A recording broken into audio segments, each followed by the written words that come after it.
New Thought Media Network.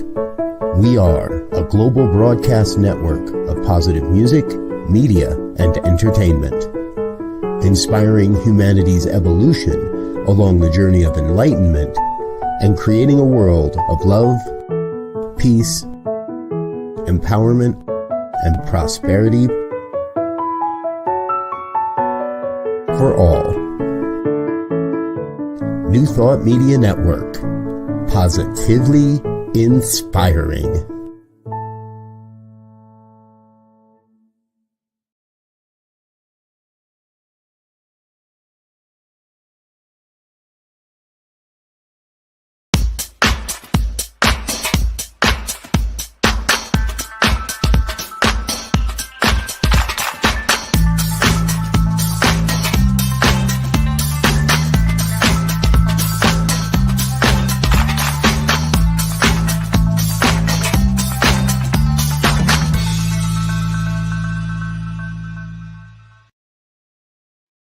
Well, hello. Hi, it's me, Bonnie Gonzalez, your doula for grief. Welcome, welcome, welcome.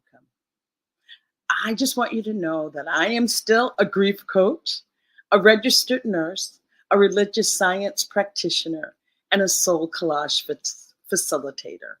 And I'm just here doing what I so love, what so speaks to my heart. And that is bringing grief out of the shadows, bringing it right smack dab into the center of our lives. As you know, that grief is a vital part of living. It is a human experience. So I want to continue our dialogue and continue to move the needle on this conversation, on this topic. And I just like to give a little clarification on what grief and loss is.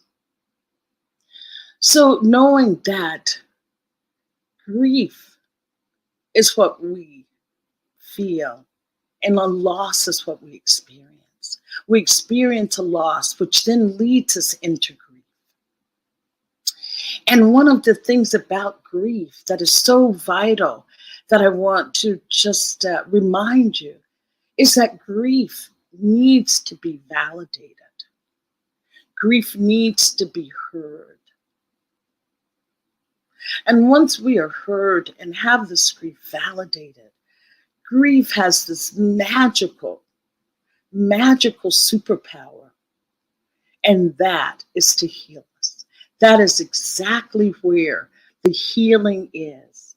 It is in moving through that grief. So knowing that when you experience a loss, yes, grief will follow. And loss can be, wow, we always think of the big loss. Yes, the big mother of loss is death. That is the biggest. But we still have a divorce, a loss of a job, loss of hopes and dreams, a geographical move that can just take you out of your normal lifestyle, and then you grieve the loss of that former lifestyle. And I'm definitely can speak to that so many things can put us into that grief, and being able to really discuss it and being able to allow ourselves or invite ourselves to just be honest about what it is that we're feeling. I call it leaning into the discomfort, leaning into those feelings that we so want to avoid. But it's those feelings that will heal us. So I want you to just sit back today and make this a part of your day. You can always drop comments in. We pre-recording, but you can always drop a comment in the comment box, send me an email, and definitely will respond. So with all that said around grief, here's what I can't believe is that we are at the holiday season. Where did this year go? Where did this year go? But we are here now with the holiday season. And I have just talked with so many people that really basically almost dread our holidays. And it's like, how could that be? How can we reestablish a good feeling around the holidays? And here in the US, basically the holidays start with Halloween. So you get Halloween, and then you get Thanksgiving, and then you have Hanukkah, and then you have Christmas, and then you have Kwanzaa, then you have New Year's Eve, and you have New Year's Day, and some people even make the Super Bowl a holiday, a big holiday, and it is a big festive time. And all I'm saying is that all of these special events coming together at once really stresses people in so many other ways, other than our grief that we're going to talk about, but just that people are already feeling stressed, stretched to the max, overcommitted, maybe overburdened. And then you add on to that, what happens is that thoughts of our loved ones that have passed, that have transitioned, comes into play. And so that's asking a lot. That's asking a lot from all of us, from each one of us. That is asking a lot. So I thought today, and we'll continue this conversation throughout the holidays, the theme for today is holiday grief. And let's get prepared. Let's get prepared. Being in California, an earthquake country, what is that, emergency preparedness? Maybe that's how we should treat the holidays. Emergency preparedness, or just being prepared. And I have the most exciting guests to help me unpack this preparedness for holiday grief, or just unpacking some awareness, more awareness around grief. Because I feel that the real key here is that we don't discuss grief.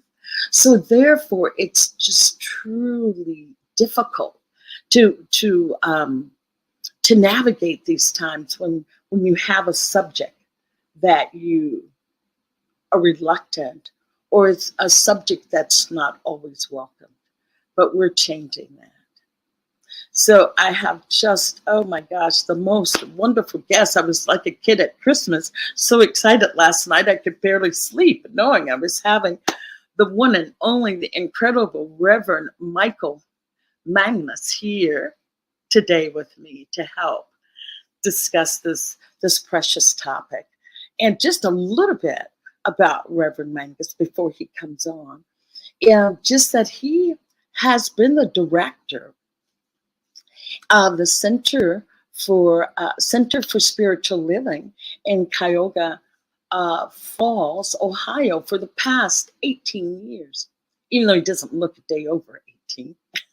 Rev Mangus recently graduated from Holmes Institute with a master's degree in consciousness study and a certificate in ministerial studies.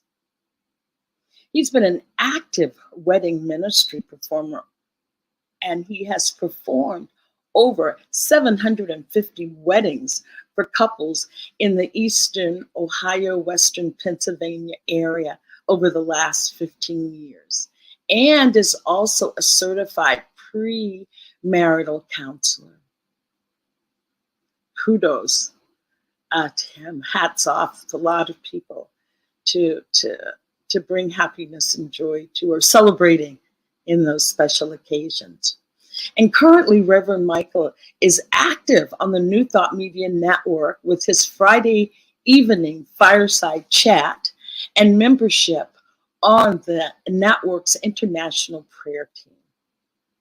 Reverend Michael also serves as a show producer and was invited recently to be a member of the network's media team that provides video streaming for New Thought organizations and spiritual events. Reverend Michael currently lives in Akron, Ohio, with his practitioner wife, Diana. So please help me welcome Reverend Mangus to our show today. How exciting! How are you? How are you? How are you navigating all of this? This bio was like, wow, he's packed a lot of living. You've packed what? 500 years of living down into, I'm sure you're only 40, into 40 years. First of all, Bonnie, thank you so very much. And I really consider it an honor to be asked on your show. Oh, yeah, it's just, life is interesting. You think you're going to go, like when you get out of high school, you're going to go in one direction and then you go in another direction and then it leads you back into, again, another direction. So yeah. it's interesting. Again, when I got out of high school, again, interested in radio. So I worked a couple of years in broadcasting. And then, then I said, well, I don't want to do this anymore. So I served for 32 years in local government, being a tax collector. Tax collector. Okay, yeah. Next guess.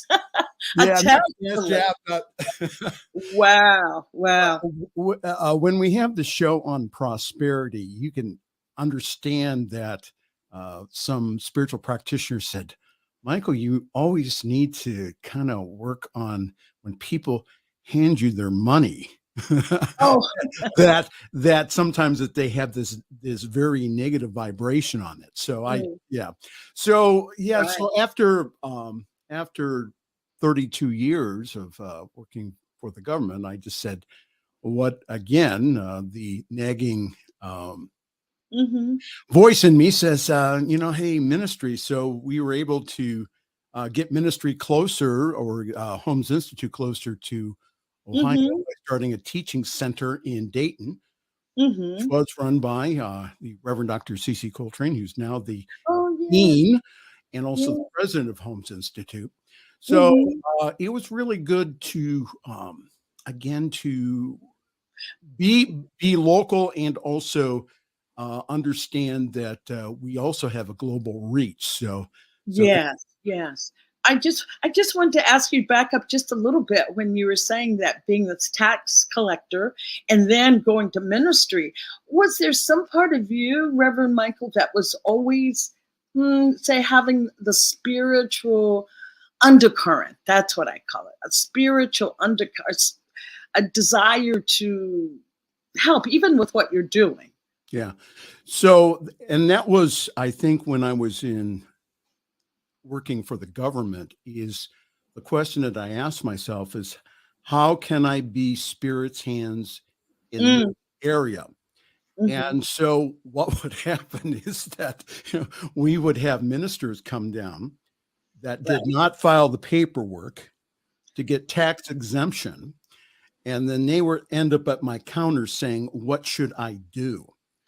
End up at your counter. Yes, right? Not down at delinquent tax, but at my counter. And your counter. I would say, well, did you fill out the 3 forms? No, I didn't. Did you claim everything on your property as tax exempt or ministry eligible? No.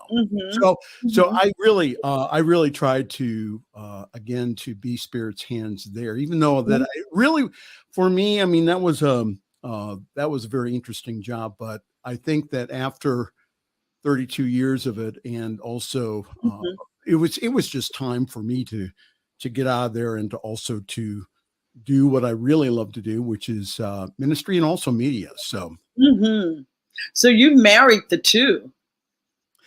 Well, yeah, it wasn't. So it was, I think it was back in 2015. And I was listening to a shortwave radio station, and one of my friends, Ted Randall, he had on a gentleman who did amateur radio test prep. And I'd always wanted to get my license. And Right. so I was listening, and then Joe, could you just put me in the shot just for a second here? Take Bonnie out and just put me in the shot for Yeah. just Oh, or maybe I can do that. I can here's what I'll do. Okay. There you go. Okay. So after that show, I saw this. I saw me in front of a microphone. Honest to goodness. Wow. And so, yeah, you can come back in the shot here. Okay. And that's just what I was going to ask. Was there some aha moment? Was there some aha moment? Yeah, the aha moment was that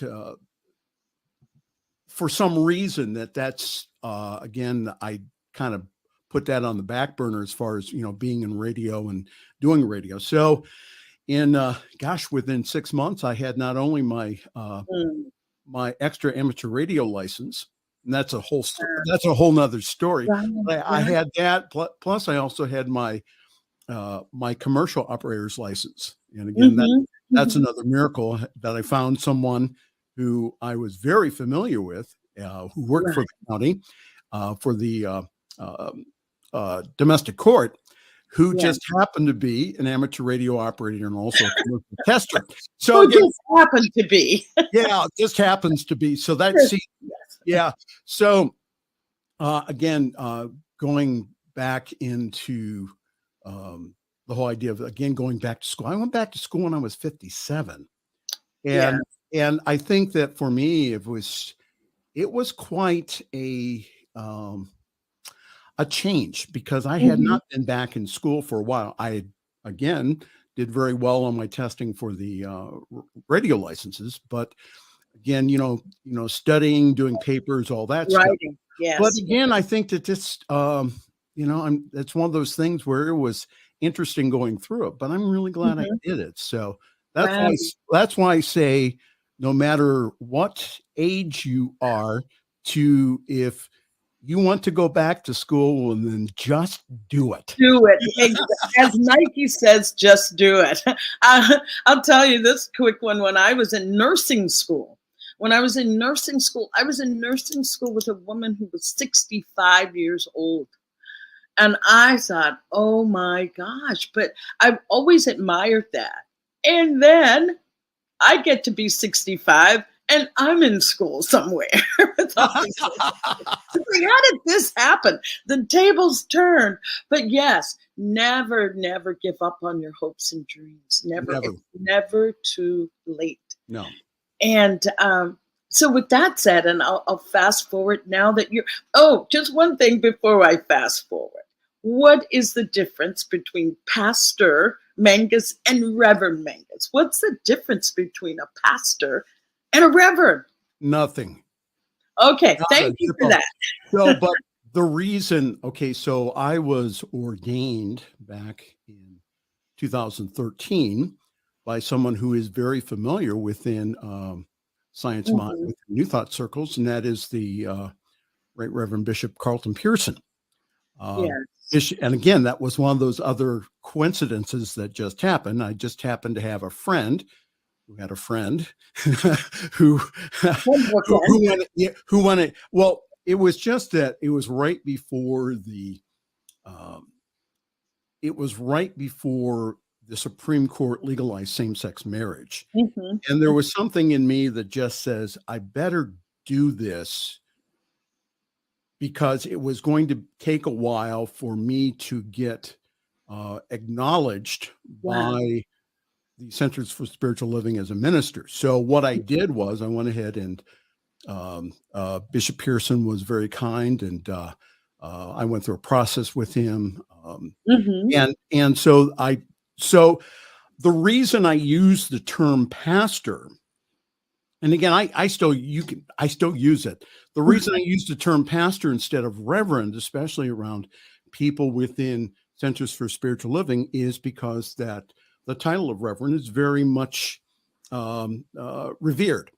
And so I didn't want to offend anyone. Again, I still offended people by the term pastor, but I didn't want to use the term reverend, because then that would say that, especially when I'm working within CSLs, working within Centers for Spiritual Living. Mhm. So yeah, so no, and I use the term pastor, especially with my the couples that I marry. When Right. they hire me not so much as a minister, but they hire me more like a vendor. Mm. So, Yeah. that's the reason. So what I wanted to do was that I wanted to distinguish myself between the cake decorator, the cake, because see, when you're putting, and again, I put myself in the shoes of the brides that I help. When you're putting together a wedding like this is probably one of the more stressful things that you will ever do in your life. Mm. So what happens is, especially after the holiday season, all these wonderful ladies, they have a new engagement ring on their finger, Oh, and they're going, in January, they're going, now I got to plan this thing. yes, yes, So, yes. yeah, so that's so I use that again. I use pastor on everything that I do with, but no, the terms themselves, but we don't use that within CSL. CSL. CSL. But again, there's other New Thought ministers. I know of a couple in New York City who are independent, Right, who use the term pastor. But I think, and then I'll get off of it. The term pastor comes from pastor. Mhm. Again, the whole idea of taking care of the sheep out in the field. That's what I was thinking, like a pastor, Right. in the pasture. In the pasture, you have a pastor of the pasture. Right. So yeah, or the shepherd. So again, that's but again, that's so that Yeah. I really tried, Monty, not to offend anyone, but Oh, well, it you was can interesting. try. It was interesting because at my ordination with Carlton Pearson, Mm. guess who was there on my ordaining team? David Oh, Alexander no. was on my ordaining, because see, David and I, he knew what I was doing, and he knew that, again, it was not being disrespectful to anybody within CSL. Yes. What I had to do was, again, with this whole ministry thing, is to say, okay, what is the right thing to do in this moment, even though that sometimes some of the people disagreed. I was in total alignment with what we were doing in CSL. Mhm. Mhm. But Yes. again, that, with just a practitioner license, Mm. that's how I was treated. But again, Right. anyhow, go ahead. I can Oh, no, I was going to say, okay, well, Pastor Reverend, I have a question for you. Yes. I'm a registered nurse, so everything kind of revolves around medical terms for me. Okay. But I'm sure that when you see an accident on the side of the road or whatever, there's something called the first responders. The Yeah. first responders that go out there and swoop you up, get you to the hospital so that you can receive care, offer life-saving techniques in the field. Right. So how do you hold this? Because I see reverends, pastors, spiritual leaders as first responders for our spirituality. They Right. are the first responders for our emotional traumas that we go through. Yes. How do you hold that? And how do you minister to those people?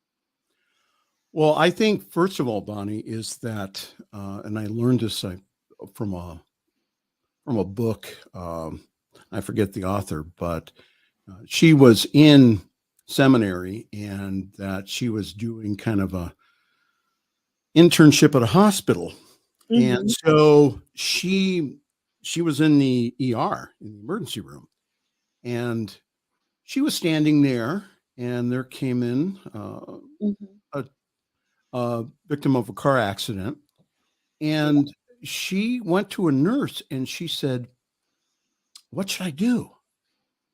And the nurse said, "Your job, while we are doing everything that we're doing, Yes. is to know the presence of God within this situation."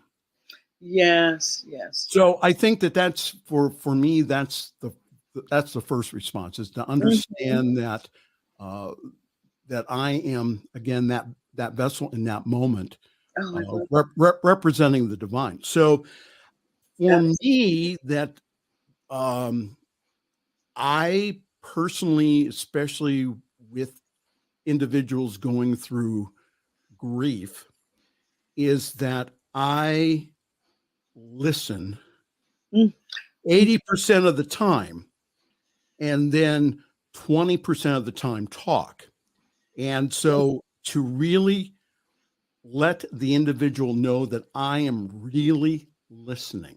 And Yeah. sometimes what I'll do is I'll do reflective listening. I'll say, Mhm. they'll go ahead and I'll talk, and then I'll say, what I'm hearing you say here is in this moment, I'm just hearing your sadness, your grief, again, Mhm. that you really cannot believe what is going on. So I'll do some reflective listening like that. Yes. I Yes. think Yeah. for me, I respect one of the touchstones of when I do counseling, is the whole idea of understanding that the individual is the divine also, is the divine presence. So they have their own answers. Now, let me share with you again the evolution of New Thought over the years. When I Yes. got into New Thought back in the 80s, things like grief, things like sadness, trauma, what Mhm. would happen is that, again, well-meaning ministers would I say, hear you. well, you need to forget about that. Mhm. Can you just let that go? Okay. So through a series of events, I ended up in a hospital Uh-huh. for food addiction, and also for codependency treatment. Wow. So Yeah. what I learned was that there's a step before letting it go. And that step is really feeling the feelings, Oh, not to keep dredging them up, but to really to experience them so that you can let that go. Now, on my recent licensing panel, 3 well-known, well-respected, mhm. and long-term ministers of the science of mind and spirit, one of them asked me about, again, this would not have happened 20 years ago. Right. Yeah, They we're in a new place. Right. So they asked me, or she asked me, she says, uh, about spiritual Band-Aid. See, Ooh, I like that. we would not have even approached that subject again. But Mhm. the one thing is, again, the whole idea of the head and the heart Yeah. is that there is a step before Mhm. forgiveness. There is a step before the healing of trauma. I'm not Mhm. saying, again, that people have to they have to experience all of that feeling, but again, to get in that pocket of the subconscious where they go ahead and they go, this is what happened. The whole idea of observer self, Right. we can talk about that, but to really to experience it and then let it go. So for me, what has happened is that Mhm. doing that is that I was able not to be angry, not Mhm. to be hurt, not wanting to take vengeance out on people, because Mhm. again, that I have gone through a majority of the feelings. Now they still come up, Yes. especially around this time. So we can talk Exactly. about that here in a moment. But Yeah. I think that uh, for me is that is an important part of healing. Again, I think that Mhm. being a trusted advisor, a helpful counselor, is Yes. to really to not only just to be there and to be the Mhm. presence of God, but also again to ask the right questions, to get who's ever in front of you to use the God resources that are already within them. So Mhm. Right. And I was going to say, I use the term if you can feel it, you can heal it. Yes. Or to heal it, you have to feel it. Yeah, right. And I feel that so many people feel that if they allow themselves to feel, Reverend Mangus, that they will be taken down, they will be overwhelmed by it, they'll never surface again. So that's what I think that's what people need to understand. Right. That you feel it, that it comes to pass. It comes to pass through you. It only stays in you when you suppress it and not allow it to come through. And may I just kind of give Sure. a hint here? So the reason I think that some people are afraid to experience their feelings is because, again, that maybe they weren't trained or brought up. Again, that in my childhood, again, Mhm. how I saw anger all around me, but how dare I express anger Mhm. or any other type of negative feelings? So Mhm. again, Mhm. especially growing up male. And so again, guys do have feelings besides anger. Mm. And so again, it took me a lot of therapy and again, coaching and people around me to really to have me experience the full Mhm. spectrum of feelings. I Of can tell emotion. you today, not only maybe that I'm angry, but maybe that I'm sad. Or Mhm. I can tell you, I can use descriptive words to say that. That Yes. wasn't always the case here. Right. And again, so that's I think that's what's going on really now with again with kind of an enlightened Mhm. within new thought is that Yeah. there is a step before forgiveness. Again, sometimes that step uh Right.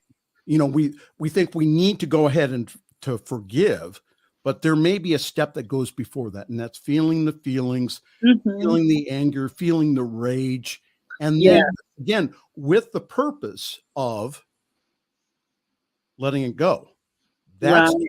that's the purpose. So Right. it's not to dwell in the feelings, but to say, listen, I'm going to really feel these and I'm going to then let that go. But again, I think that sometimes it needs a facilitator to be able to do that. So and again, with the advent of the internet here, I mean, Oh, you don't goodness. even have to leave your house. You can go on. There's no reason. There's no reason not to get help unless you don't have a computer or internet. That's the only. Right. Yes, there's help. There's help 24/7. Um, I was going to say there was one thing when I was back when you were talking about being in that emergency room and talking with that patient. I just wanted to share this from I was working in intensive care and I had a patient that had not done well during his open heart surgery. A couple times actually heart had stopped and had to be resuscitated and was having a really difficult recovery. And so I got to talk with him about that time. And he says, I don't know what was going on exactly in the operating room. He says, but there were moments that I was out of my body in the waiting room where his family was and could feel his family praying for him. He could feel it. The more they prayed for him, just the more he felt back again connected to his body.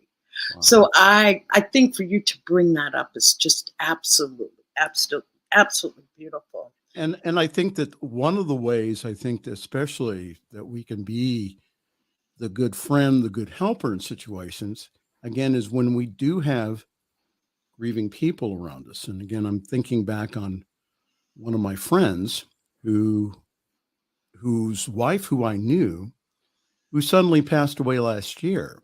Hmm. And that Suddenly, did you say suddenly? yes, yeah. I mean, Those are the hardest. she was in class that evening Oh my with goodness. us. She was in class that evening with us. I'm with Dr. Tom Senar, who's Hmm. one of our instructors at Holmes Institute. Well, I'm in his private classes on Wednesday nights.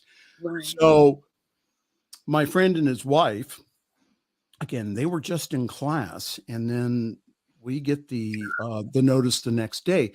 So watching my friend here, the past year has really been, again, kind of eye-opening to me. And I must admit, on my end, it's after a while, and I'm telling on myself here, after a while, I'm going, well, why don't you just get over it? And this is me. Yeah, this is you. Exactly. This is me. And I'm going, Mm. no, this is his process. And to honor that, Mhm.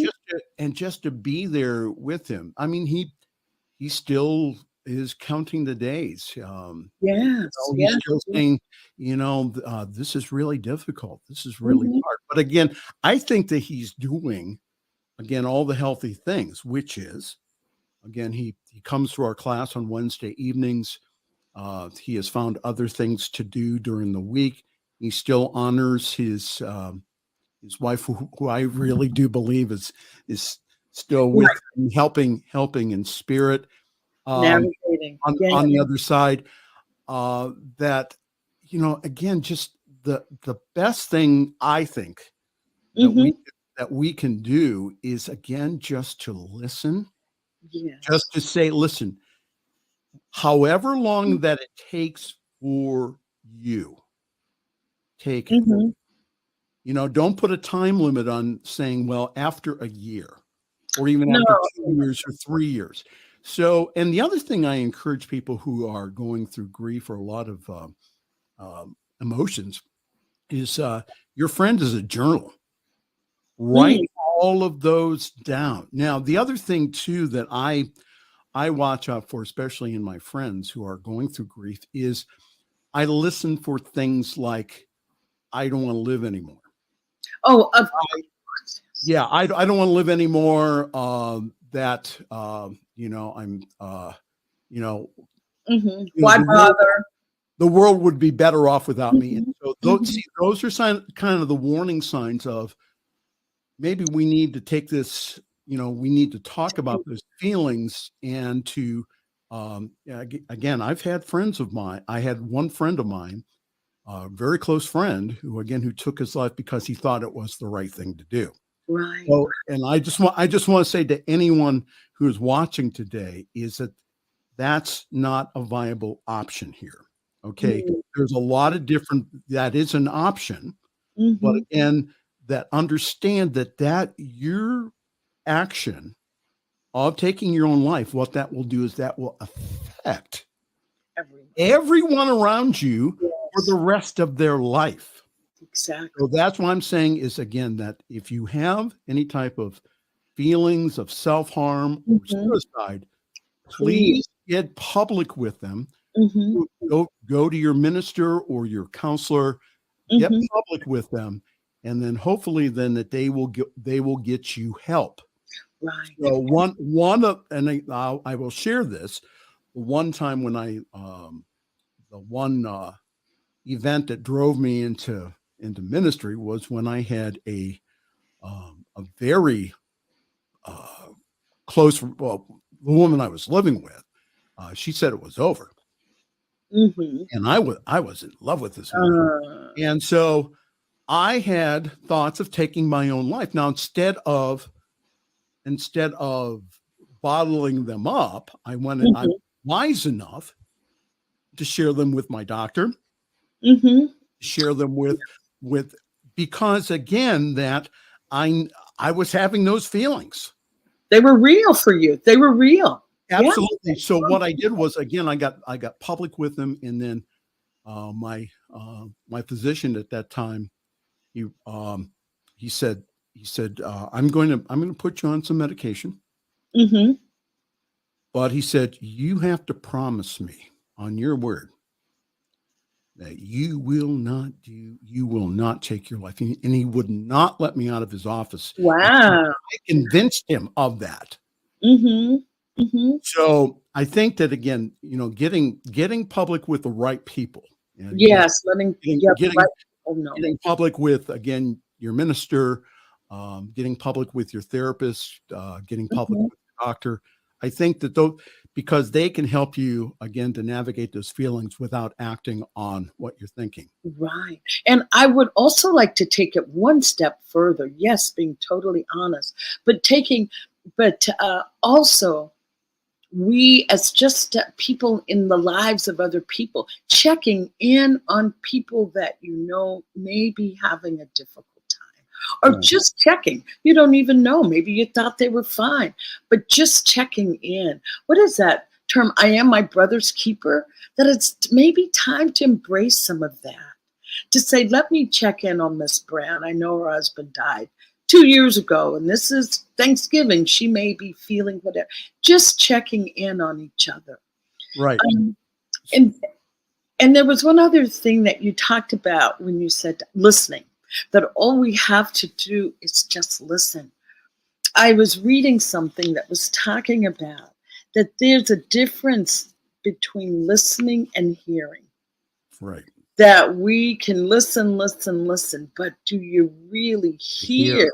Right. Do you really hear the unspoken pain? Do you really hear what the desire is, or the desire not to have?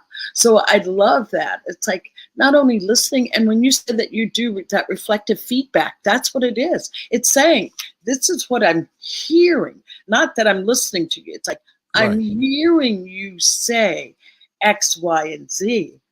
And I have a niece that always says, oh, you just don't listen. You just don't listen. I told you yesterday. It's like, yeah, I do listen, but I just didn't hear you. So our conversation here is bringing up, recently I have someone who I graduated from high school with, who's doesn't live that far away from me here in Akron. And this is her first Christmas without her husband. Mm-hmm. And so I didn't find out about the funeral, but she called me. We're Facebook friends. So she called me. She has, her husband was also an amateur radio operator. So I was able to go over there. And that's on my to-do list this week, is just to check in with her, but to enter into the conversation and just be there. She wanted me to go through his equipment and do, maybe that we're going to be able to sell some of that. But I think that whole thing of, again, that, she's going through the first Christmas without her significant other. Mm-hmm. So I think that's one, again, that what I encourage people to do, again, is to what we talked about, is to again have people that you can go to, that you can just go ahead and just say, this is really tough. And it may involve, or may include, doing things differently this Christmas. For example, maybe this isn't the Thanksgiving or Christmas that I do the dinner. Exactly. Yeah, maybe this is the Christmas that we make sure that we either have the spouse's favorite dish on the table, or we don't. Yes. So go ahead. Oh, no. I was going to say, how about this one? How about you just stay in bed? You stay in bed and you watch your favorite whatever. It doesn't have to be the tradition of doing anything. Right. And so that brings me to a second point. I think that, again, I got a real good lesson in this when I was attending and also working with people in adult children of alcoholics. Okay. So what would happen is this: they would go home for the holidays and then come back in January and complain about how they were abused, mistreated, discounted, the whole gamut of feelings. So I think that, again, in our culture, is that there is an unwritten rule that we should go home for the holidays. Yes. All right. So and for me, that's one of the things that, especially in recovery, is I had to grieve over the fact that I did not have a supportive family. I mean, there was a couple of times where, again, on Thanksgiving and Christmas, where I just stayed in my room and cried because, again, of that whole myth that, of the supportive family. My family, now again, today, love them. And sometimes I have to kind of take them in bits and pieces. Okay. Isn't that what Wayne Dyer says? That if you want to see how spiritually evolved you are, spend a day with your family. Absolutely. No. So one of the things that I did after noticing that for a couple of years is that I would bring up as a topic, well, why don't you go ahead and not go home? Yeah. And so, I brought that up at the meeting, and these people like deer in the headlights. What do you mean not go home? I mean, who installed those rules in you? Again, it's your family, their family, and so on. Right. So and that's one of the things that for me that I had to spend some time in grieving over. So what I had to do, especially around making the holiday special, was that I had to say, okay, what do I need to do to make the holidays special? What do I need to do? Not them, but what do I need to do? So some of the things that, again, over the years that I have adopted is, again, maybe go to another, like a liturgical church service on Christmas Eve. Maybe go see the lights with someone that I really care, with Diana or someone else that I really, that I have a friendship with. To, maybe do some volunteer work at that time. Yes. Right.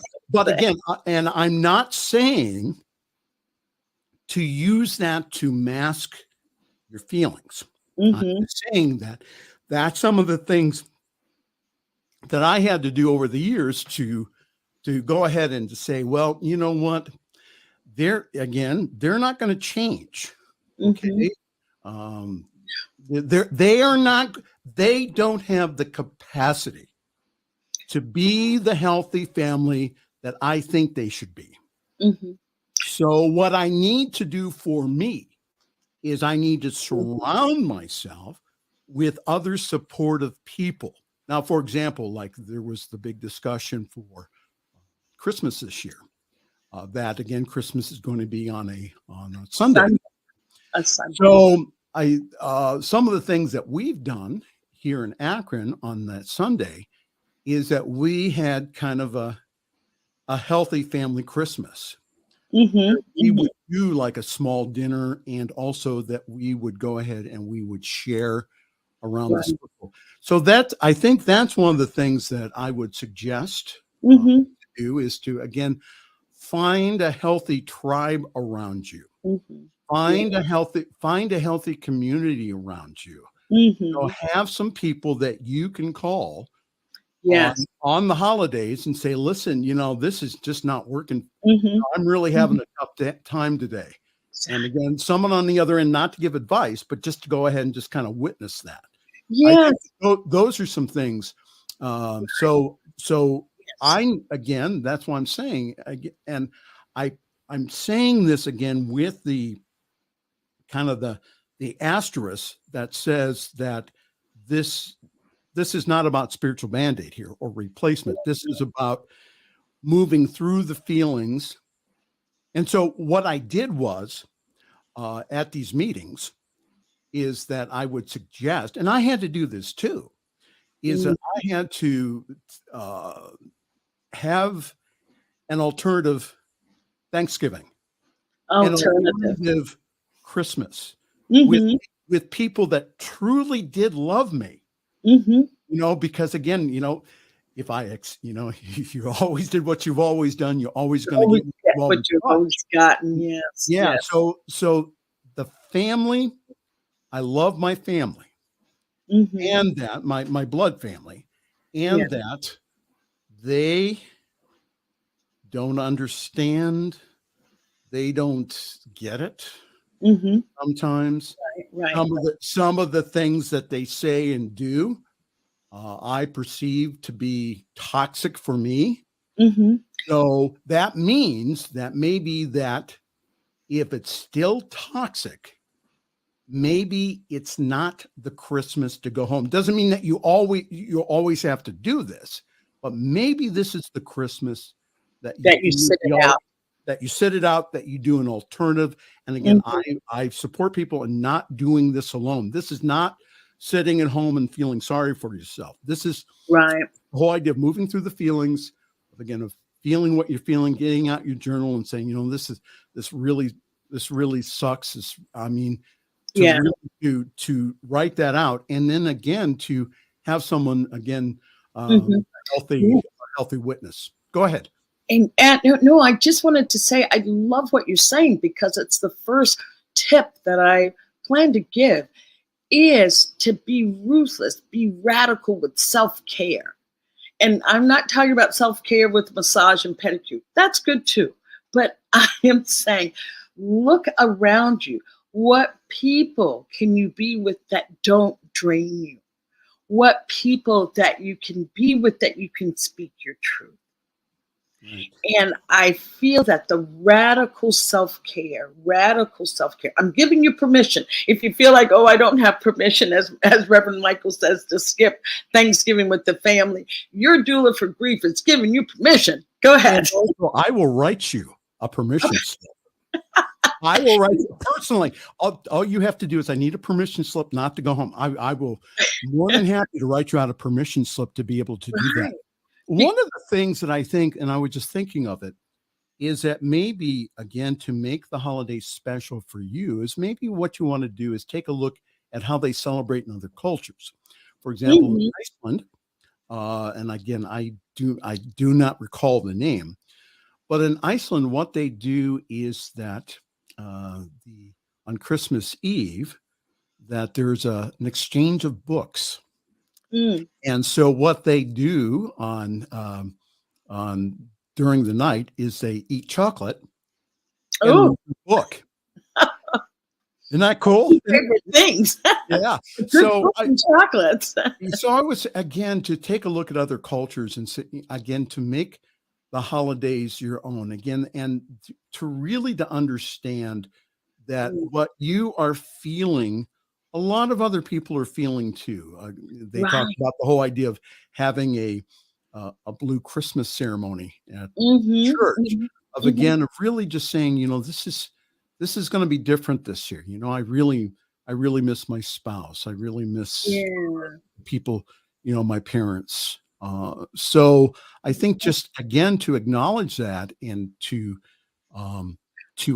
start maybe doing things differently. But again, this is all up to the individual. For me, I really try to give people options rather than tell them what to do, because that's not my job. My job, again, is to facilitate, again, them coming from their own wisdom. Yeah. Holding the mirror. Yeah. So they know how to get through the mirror. Yes. Holding the mirror.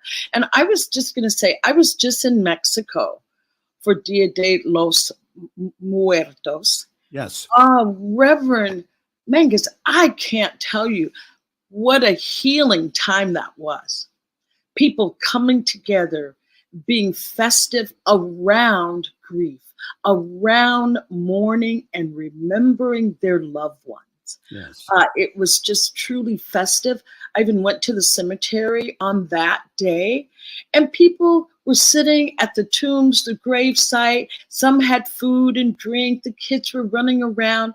It was about remembering, sharing those stories about grandpa or your sister that passed away. Yeah. It's like giving it, talk about leaning into it, but leaning into it in a group, leaning into it with support. And one person even shared with me in Ecuador. She says at the time that the person dies, I guess the bones are kept. And she said the bones are kept in, some of the bones are kept in a little drawer below the tomb. And she says what they would do, you go, you clean the tomb, you get the bones out, you clean the bones. And she says, and then you even take them for a ride. Now I thought, well, okay, that's getting it. So I'm carrying the bones down the road. But I'm just saying, when you can lean into that, when you can share that experience, then when Christmas, Thanksgiving comes, it's not so hard. It's not so hard because we keep so much bottled up. But you and I are changing that. We're allowing people, giving people permission to express. Especially so understand, especially if this is your first Christmas or first Thanksgiving, if you're going through something, especially if this is the first time, give yourself permission here to do what the things that you need to do. Again, what Bonnie was saying earlier is, again, self-care. Again, maybe this is the year that, again, you don't do the dinner. Maybe that you can say, well, I really just don't feel really up to it. There are places that are open on Thanksgiving. Can we go maybe out to eat? Can we go anything that you feel that would support you? I encourage. Yeah. Again, especially that journaling. I think that's, of really just getting real. If you can't get real with anybody else, get real with your journal. It's just to say, you know what, this really sucks. I really feel really sad. Because this is the New Thought Media Network. I will not use profanity. No, you will just tune into New Thought Media Network to help get you through the holiday. And may I say too, also that we, especially on the network, is we do alternative things. So one of the things that myself and host Laura Topper do, this is our second year of doing it, is we are going to have a Hanukkah for everyone. Oh my gosh. In which we will light the candles, in which we will recite the prayers in Hebrew. Again, in a way that is, again, to start doing things differently, to really to start putting meaning into the holidays, and to also to say, you know what, again, there are some of the things in the past that maybe are not working now. So can I at least step my toe into something? You don't have to, again, the change does not have to be overnight. Now, do I suggest it, like, for example, like at the 12-step meetings, do I suggest that you not go home for the holidays? No, what I'm saying to you, to people watching, is really to trust your gut. And if that's something that you need to do, then don't do it alone. Talk to your therapist, talk to your minister, talk to people around you and say, this is, I really don't feel real comfortable. Can you be there for me as I go ahead and I take something that's extremely hard for me to do? So don't do just because that you heard this redheaded from Ohio say it. No, get support around you.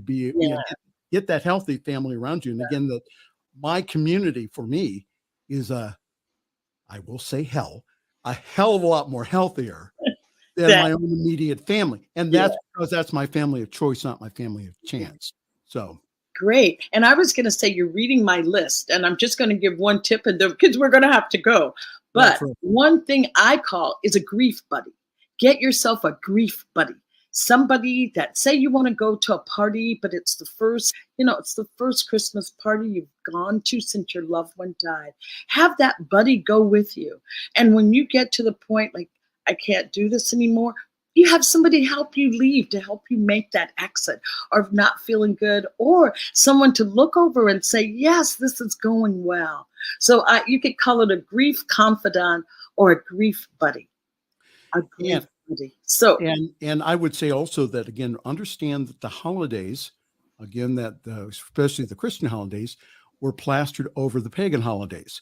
And again, the whole idea is, what we're doing on the 21st, on winter solstice, is what we're doing is we're welcoming back the light.